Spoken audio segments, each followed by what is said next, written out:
Hi hello welcome to my mini vlog. It's Friday morning. ಬೆಳಿಗ್ಗೆನೇ ಎದ್ದು ಮನೆಯೆಲ್ಲ clean ಮಾಡಿಕೊಂಡು ಪೂಜೆ ಎಲ್ಲ ಮುಗಿಸ್ಕೊಂಡೆ. ಪೂಜೆ ಎಲ್ಲ ಆದಮೇಲೆ ಅಡುಗೆ ಮನೆಗೆ ಹೋಗಿ ತಿಂಡಿ ಮಾಡಿದೆ. ಆ್ಯಂಡ್ ಇವತ್ತು ನಮ್ಮ ಮನೆಯಲ್ಲಿ ದೋಸೆ ಮತ್ತು ಚಟ್ನಿ ಮಾಡಿದ್ದೆ. ಎಲ್ಲರದ್ದು ತಿಂಡಿ ಆದಮೇಲೆ ನಮ್ಮನೆ ಅಡುಗೆ ಮನೆ ಪರಿಸ್ಥಿತಿ ಈ ಥರ ಇತ್ತು. ಬೆಳಗ್ಗೆನೇ ಒಂದು ಸಲ ಕ್ಲೀನ್ ಮಾಡಿ ನೀಟಾಗಿ ಇಟ್ಟು ಮನೆ ಮತ್ತೆ ಇದೇ ಥರ ಆದರೆ ಎಷ್ಟು ಬೋರ್ ಅಲ್ವಾ.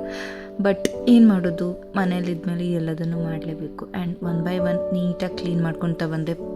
ಬೆಳಗ್ಗೆನೇ ಪಾತ್ರೆ ತೊಳೆದಿದ್ದೆ, ಮತ್ತೆ ಈಗ ಪಾತ್ರೆ ಬಿದ್ದಿತ್ತು.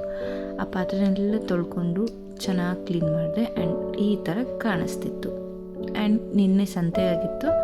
ಸಂತೆಯಿಂದ ತರಕಾರಿ ತಂದಿದ್ದು. ನಮ್ಮ ಮನೆಗೆ ವಾರಕ್ಕೆ ಆಗುವಷ್ಟು ಒಂದೇ ಸಲ ತರಕಾರಿ ತಂದುಬಿಡ್ತೀವಿ. ಆ್ಯಂಡ್ ನಾವೀಗ ಕರೆಂಟ್ಲಿ ತರಕಾರಿನೇ ತಿನ್ನೋದ್ರಿಂದ 48 ಡೇಸ್. ಸೊ ತರಕಾರಿನೇ ಸ್ವಲ್ಪ ಜಾಸ್ತಿನೇ ತರಿಸ್ಕೊತಾ ಇದ್ದೇನೆ. ಒಂದೇ ಸಲಕ್ಕಾಗುವಷ್ಟು ತರಕಾರಿನೆಲ್ಲ ಆ ಪ್ಲೇಸ್ಗೆ ರಿಪ್ಲೇಸ್ಮೆಂಟ್ ಆದಮೇಲೆ ಸೊಪ್ಪು ಸಹ ಇತ್ತು. ಆ್ಯಂಡ್ ಸೊಪ್ಪಲ್ಲಿ ಕೆಂಪು ಹರಿವೆನ ತಂದಿದ್ದರು. ಆ ಕೆಂಪು ಹರಿವೆ 3 ಕಟ್ಟಷ್ಟಿತ್ತು. ಅದನ್ನು ಕಂಪ್ಲೀಟಾಗಿ ಪಲ್ಯ ಮಾಡಲಿಕ್ಕೂ ಆಗೋದಿಲ್ಲ. ಏನು ಮಾಡೋದು ಅಂಥೇಳಿ ಥಿಂಕ್ ಮಾಡ್ತಿದ್ದೆ. ಅಂದರೆ 3 ಕಟ್ಟಲ್ಲಿ ಪಲ್ಯ ಮಾಡಿದ್ರೆ ಕಮ್ಮಿ ಆಗ್ಬೋದೇನೋ 2 ಹೊತ್ತಿಗೆ ಅಂಥೇಳಿ. ಅದಕ್ಕೆ ನಾನು ಇವತ್ತೊಂದು ಐಡಿಯಾ ಮಾಡಿದೆ. ಅದಕ್ಕೆ ಆಲೂಗಡ್ಡೆನ ಸೇರಿಸಿ ಪಲ್ಯ ಮಾಡಿದೆ. ಆ್ಯಂಡ್ ಅದು ಪಲ್ಯ ಮಾಡುವಷ್ಟರಲ್ಲಿ ಸಾಂಬಾರಿಗೆ ಇಟ್ಬಿಡು ಅಂಥೇಳಿ ಇಲ್ಲಿ ಮೂಲಂಗಿ ಮತ್ತು ಬೇಳೆನ ಕುಕ್ಕರ್ ಹಾಕಿಟ್ಕೊಂಡೆ. ಆ್ಯಂಡ್ ಪಲ್ಯ ಮಾಡಲಿಕ್ಕೆ ಒಂದು ಬಾಣಲಿಗೆ ಎಣ್ಣೆ ತೊಗೊಂಡು, ಯೂಶ್ವಲ್ಗಿಂತ ಸ್ವಲ್ಪ ಜಾಸ್ತಿನೇ ಎಣ್ಣೆ ತೊಗೊಂಡೆ. ಎಣ್ಣೆ ಹಾಕಿ ಅದಕ್ಕೆ ಸಾಸಿವೆ, ಜೀರಿಗೆ, ಕರಿಬೇವಿನ ಸೊಪ್ಪು, ಈರುಳ್ಳಿ ಮತ್ತು ಹಸಿಮೆಣಸಿನ್ಕಾಯಿ ಹಾಕಿ ಫ್ರೈ ಮಾಡಿದ್ಮೇಲೆ ಆಲೂಗಡ್ಡೆನ ಹಾಕಿ ಚೆನ್ನಾಗಿ ಫ್ರೈ ಮಾಡಬೇಕು.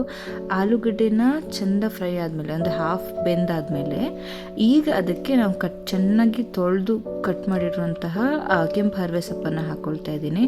ಹರಿವೆ ಸೊಪ್ಪನ್ನು ಚೆನ್ನಾಗಿ ವಾಶ್ ಮಾಡಬೇಕು, ಯಾಕಂದರೆ ಅದ್ರಲ್ಲಿ ಸಿಕ್ಕಾಬಟ್ಟೆ ಮಣ್ಣಿರುತ್ತೆ. ಆ್ಯಂಡ್ ಅದಕ್ಕೆ ಉಪ್ಪು ಹಾಕಿ ಚೆನ್ನಾಗಿ ಸ್ವಲ್ಪ ಬೇಯಲಿಕ್ಕೆ ಬಿಡಬೇಕು. ಇದು ಬೆಂದಾದಮೇಲೆ ಲಾಸ್ಟಿಗೆ ಕಾಯಿ ತುರಿನ ಉದುರಿಸಿದ್ರೆ ಈ ರೆಸಿಪಿ ರೆಡಿ ಆಗುತ್ತೆ. ತುಂಬಾ ಟೇಸ್ಟಿಯಾಗಿತ್ತು, ಒಂದ್ಸಲ ಟ್ರೈ ಮಾಡಿ. ಆ್ಯಂಡ್ ಈ ಕಡೆ ಮೂಲಂಗಿ ಬೇಳೆ ಸಾಂಬಾರು ಸಹ ರೆಡಿಯಾಗಿತ್ತು. ಸಾಂಬಾರು ಆದಮೇಲೆ ಊಟ ಮಾಡಿದೆ. ಈ ವಿಡಿಯೋ ನಿಮ್ಗೆ ಇಷ್ಟ ಆಗಿದ್ದರೆ ಲೈಕ್ ಮಾಡಿ, ಶೇರ್ ಮಾಡಿ ಆ್ಯಂಡ್ ಕಮೆಂಟ್ ಮಾಡಿ. Subscribe to my channel. Thank you for watching.